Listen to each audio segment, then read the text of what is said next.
2024년 12월 3일 윤석열 대통령이 비상계엄을 선포했다가 국회 탄핵안 가결과 국민의 저항으로 철회했던 사건은 대한민국 정치사에 큰 충격을 주었습니다.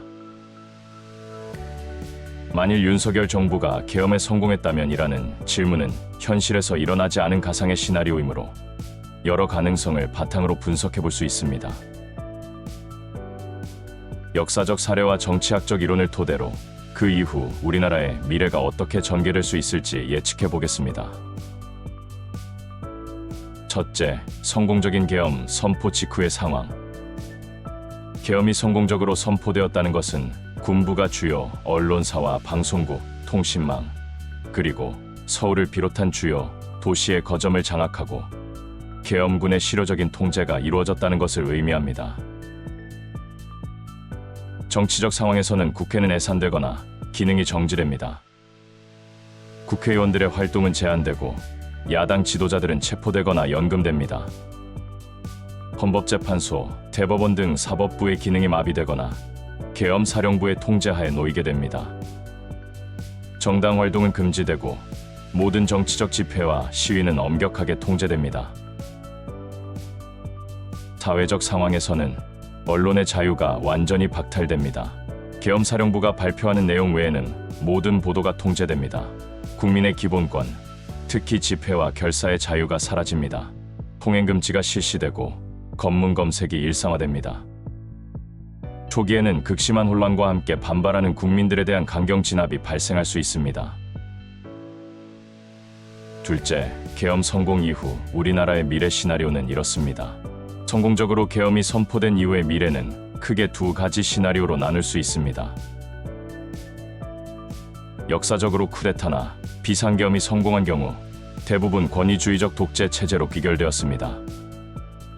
대통령 중심제에서 군부 독재 체제로 계엄사령부가 국가 최고 통치기구가 되며 대통령은 형식적인 존재로 남거나 군부의 통치에 적극적으로 협력하게 됩니다. 헌법 무력화.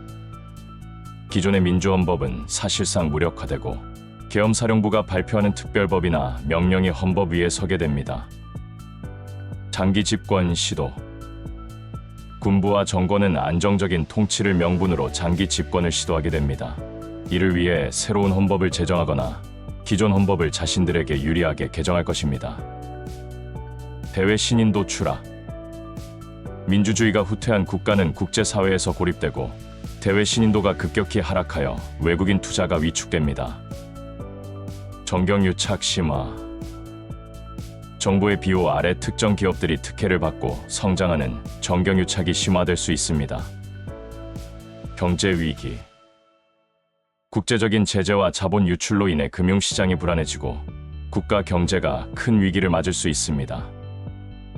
시민사회 붕괴. 시민단체, 노동조합 등 시민사회의 모든 조직이 해산되거나 감시를 받게 됩니다. 감시사회로의 전환. 정부의 비판적인 인물들은 철저히 감시당하고 표현의 자유가 사라지면서 국민들은 자발적인 침묵을 강요받게 됩니다. 국민 분열과 저항. 초기에는 공포 분위기 속에서 침묵할 수 있지만 시간이 지나면서 민주주의를 향한 국민들의 저항이 더욱 거세질 가능성이 높습니다. 계엄이 성공했더라도 국민의 강력한 저항과 국제사회의 압력으로 독재 체제가 오래가지 못하고 다시 민주주의로 회귀하는 시나리오입니다. 내부 분열.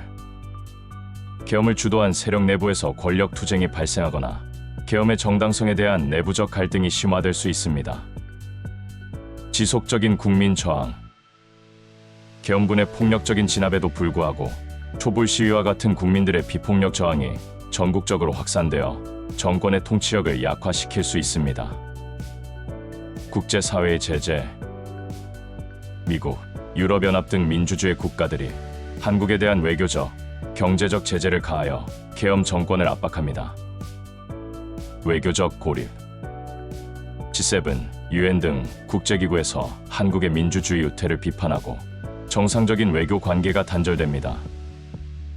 결국 계엄 정권은 내부 분열과 외부의 압력, 그리고 국민 저항을 견디지 못하고 무너지게 됩니다. 과도기 정부가 수립되고 새로운 총선과 대통령 선거를 통해 민주주의가 회복됩니다. 하지만 이 과정에서 극심한 사회적 혼란과 경제적 손실은 피할 수 없습니다. 윤석열 정부가 계엄에 성공했다면이라는 가정은 대한민국 민주주의의 근간을 뒤흔드는 매우 위험한 시나리오입니다. 역사적 사례와 정치학적 분석을 종합해 볼 때 성공적인 계엄은 단기적으로는 정권의 권력을 강화할 수 있지만 장기적으로는 권위주의적 독재 체제로의 전환을 가져와 대한민국의 민주주의와 경제적 번영을 동시에 파괴할 가능성이 가장 높습니다. 설령 국민의 저항으로 다시 민주주의가 회복된다 하더라도 그 과정에서 치러야 할 사회적, 경제적 대가는 상상을 초월할 것입니다. 다행히도 2024년 12월 3일에 대한민국 국회와 국민들은 이 같은 최악의 상황을 막아냈습니다. 우리가 지난 며칠 동안 보여준 힘은 단순한 분노가 아니었습니다. 그것은 곧 우리의 가능성이었습니다. 이제 우리는 분열과 갈등의 시대를 끝내고 희망과 통합의 시대로 나아가야 합니다. 이재명 대통령과 함께 새로운 대한민국을 만들어갈 힘은 바로 여러분 한 사람 한 사람에게서 나옵니다. 민주주의를 지키기 위해 거리로 나섰던 그 뜨거운 마음으로 이제는 우리의 미래를 건설하는 데 힘을 모아야 합니다. 이재명 대통령은 국민의 뜻을 받들어 위기를 극복하고 새로운 대한민국을 향해 나아갈 것입니다. 저 또한 그 길에 함께할 것입니다. 여러분과 함께라면 우리는 어떤 어려움도 이겨낼 수 있습니다. 이재명과 함께 대한민국의 새로운 미래를 만들어 나갑시다. 감사합니다.